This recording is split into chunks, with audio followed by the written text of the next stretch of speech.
So today I'm walking through another lovely local woodland area, which is Tatton Park near Knutsford. Now at the moment I'm surrounded by loads of oak trees, and there's plenty of evidence for the time of year that there's lots of leaf fall, but looking up into the canopies there's still plenty of leaves to drop.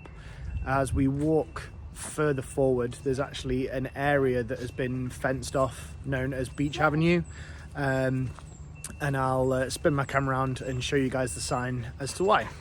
So having suffered lots of footfall over the years, this area, Beach Avenue, they've put up this polite request that people use an alternative path just to reduce footfall, and obviously to keep an eye out for animal burrows and low branches and things as well. So I'm going to head off on this path and see where it takes me.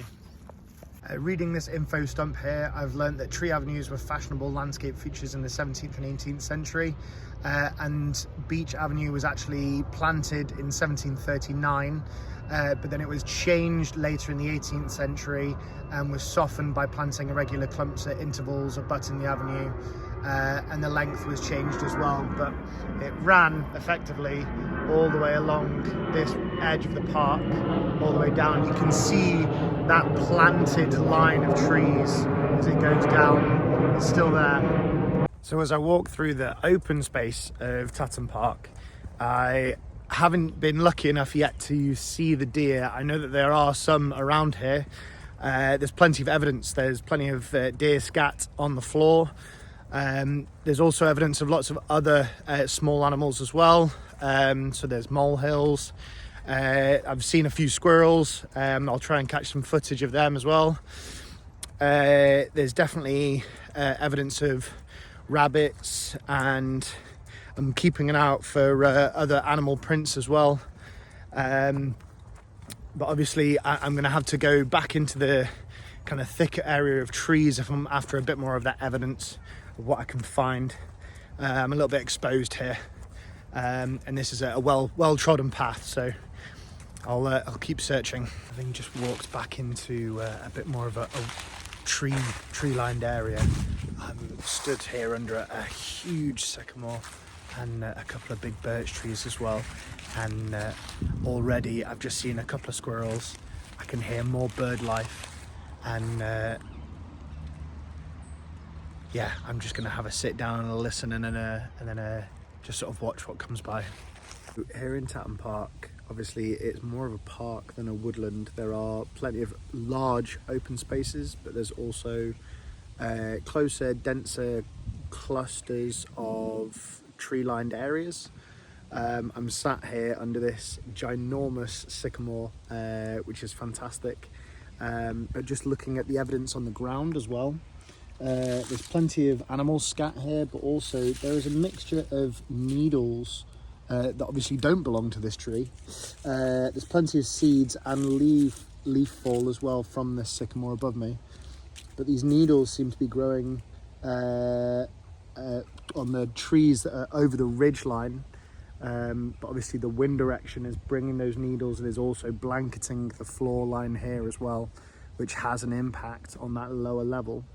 As a park, I think obviously a lot of the floor space has been maintained as low-level grasses. There are areas that have some small nettle growth and things like that, but in general, because areas of it and greater areas of it have been kept to a sort of a desired condition, that's where there's a big difference between here and a more natural woodland. Just thinking about the comparison between broadleaf and conifer, I've just been sat down in this small little area of broadleaf trees, mostly sycamore, whereas if I turn to where I'm just going to head now, over this hill line here is a big old cluster of conifer trees, and I can see in comparison that they are much more dense.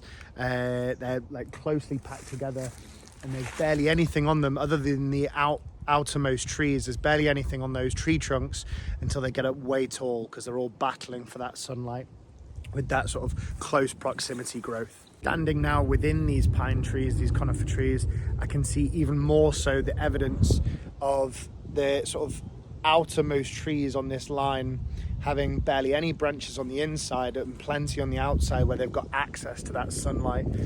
So looking inwards, all of these sort of inward trees of this area of little woodland have fairly nothing on them until they're getting up way high, in comparison to the outer trees where it's very apparent that all the branches are growing on the outside. When I think about the benefits of being exposed to nature and the outdoors and having easy access to the outdoors, I can't help but think myself very, very lucky. In my childhood, I had a valley with a massive woodland and a dale right on my doorstep. The ability to have ease of access to nature and woodland has so many benefits. Risky levels of play, climbing, speed, climbing trees just like this one, exposure to the elements as well, playing out no matter what the weather, no matter what the season, having that exploration, the desire to find and search for things that aren't necessarily just on our fingertips as technology can provide nowadays. Having to look for clues, look for animals, look for different types of plants and fungi. It's just phenomenal. Having that also sort of spiritual connection with just letting everything go, just being in the moment and being in that space that you're currently in is incredibly valuable. And I hope that through my desire and inspiration to kind of share those experiences and have other people have a similar childhood like mine, hopefully they will in turn want to have that drive for sustainability so that we can have these amazing, beautiful woodland areas in the future, as I'm doing now.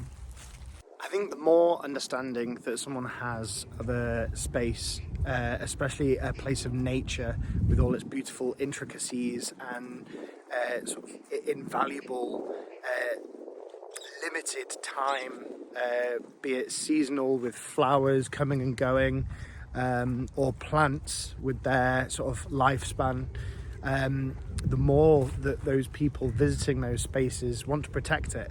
They want to be able to revisit those places in the future. They want to make them sustainable so that they're going to be there for not only themselves, but for future generations as well.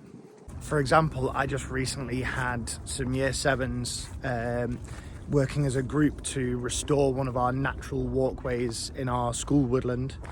And this was because, very similar to Beach Avenue that I visited earlier today, there was plenty of footfall, and there always is in that specific area. So in restoring it by using natural elements that we found in the woods, laying dead wood along the side of the path, we are helping those children take an ownership over that bit of woodland that during their time at school is essentially theirs. It's theirs to look after, it's theirs to visit and explore and enjoy, but also respectfully sustain for the future year groups to come and visit as they enter into the school as well. So all in all, I've had a really fab day at Tatton Park. It's been really interesting, sort of comparing and contrasting the open space with small patches of woodland to the woodland that I've got at my school, but also places like Mac Forest and other local places I'm going to explore. I've learned a lot as well about the sort of historical types of agriculture and how they perhaps planted different types of trees in the parkland, and how those have been maintained or changed over years. So yeah, I'm really excited to explore some more places and keep on learning.